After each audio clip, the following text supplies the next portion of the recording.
Przywiedziesz mi do Warszawy, to Spoko, już lecę. dobra. A tam poduszka nie zaburza estetyki, Michał? Nie. Cardise i Ola, nasze wspólne znajome, które postanowiły przyjechać na wakacje do Kopenhagi, aby zarobić trochę pieniędzy. Ale czy to jest takie łatwe, jak się wydaje? Oglądajcie, jak nie pracować w Danii. To znaczy, jak pracować. Może o Kopenhadze, No może bez nie. przesady o Zobaczycie. No, Kopenhadze, no. Flaga Danii to jest taka czerwona z białym takim. Zakwaterowanie macie, u Kasi będziecie, tak? Tak.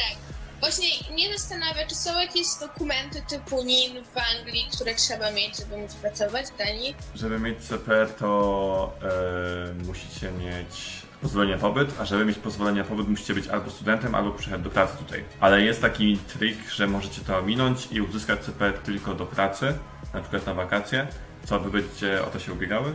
No. Ale przyjmują do pracy tak na zasadzie, że to dacie mi zaświadczenie, to ja się wchodzę do CPR, czy nie bardzo? Niektórzy mogą nalegać na to, że musicie mieć najpierw CPR, ale jeżeli wiecie o tym, że nie musicie tego mieć, jeżeli znacie prawo, to po prostu musicie im o tym powiedzieć i tak trochę walczyć o to. Dobra, to jest taka, ja miałem tak, że pracowałem jako wikar, czyli tymczasowa osoba i oni po prostu, ponieważ przyjmują bardzo dużo osób, oni nie wymagają tego ZPR-u i potem się idzie i to się... Ja przyjdę dopiero 18, więc jeszcze jakoś w lipcu będę wysyłać. Na ile dostajecie? Na ile będziecie? Do 5 sierpnia. Okej. Do 23 sierpnia. Do 25. Zobaczymy, jak wyjdzie, nie? No to nie będziecie mówili, że przecież... No jasne, no ale... No. Cardise, ty zawsze mówisz, że nie będziesz mówić, a później mówisz. Możecie mieć umowę zapisane w Ferdiepenge, to jest to, że będą wam odkładali na wasze wakacje.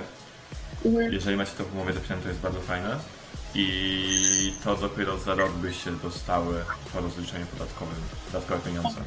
A jak jest, bo najniższa to jest 120 koron na godzinę? Tak mówiliście?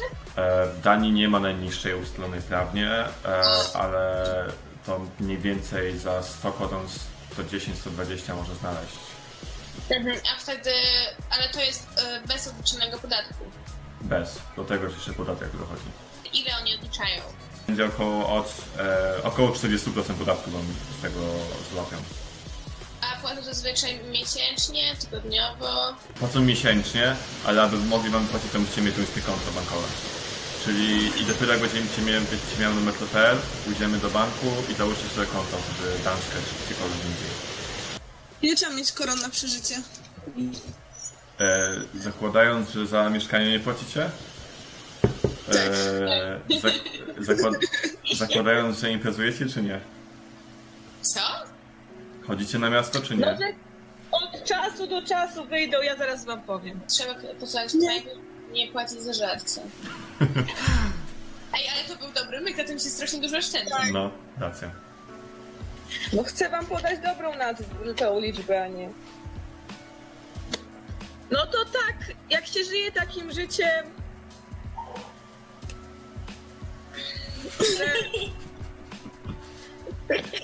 kupuję co chcę i pójdę sobie na imprezę 2 razy w miesiącu, albo no nie wiem, do kina, albo coś takiego, to ja wydawałam 700 koron. Miesięcznie? Miesięcznie? Tak. Co? Boże, co? Jak? No tak, nie licząc pociągów, bo pociągi to dużo, ale tak to tak.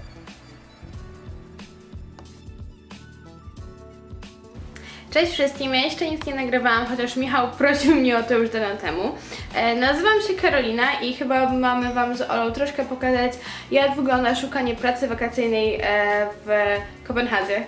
W każdym razie, jak na razie jeśli chodzi o moje odczucia z samym szukaniem pracy, to stwierdziłam, że posłużę się swoją taktyką sprzed roku, czyli po prostu wygoogluję restauracje, które w jakiś sposób odpowiadają moim preferencjom. Mam tu na myśli restauracje wegańskie lub wegetariańskie.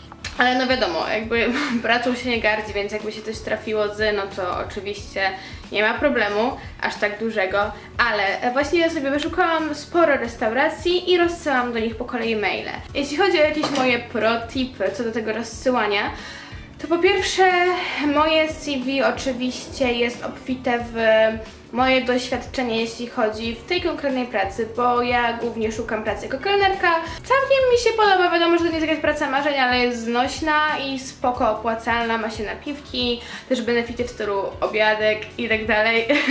I to chyba na tyle, jeśli chodzi o formalności. Właśnie się pakuję, bo jutro mam samolot z rana. Jeśli chodzi o takie organizacyjne rzeczy, jeśli co do podróży i samej Kopenhagi, wybrałam lot liniami SAS. Mój samolot ląduje w samej Kopenhadze, więc nie muszę jechać z Malmö do Kopenhagi. Jest to dość komfortowe, jeśli chodzi o kupowanie bagażu rejestrowanego. No więc to chyba na tyle i chyba się widzimy niedługo, przynajmniej tak mi się wydaje.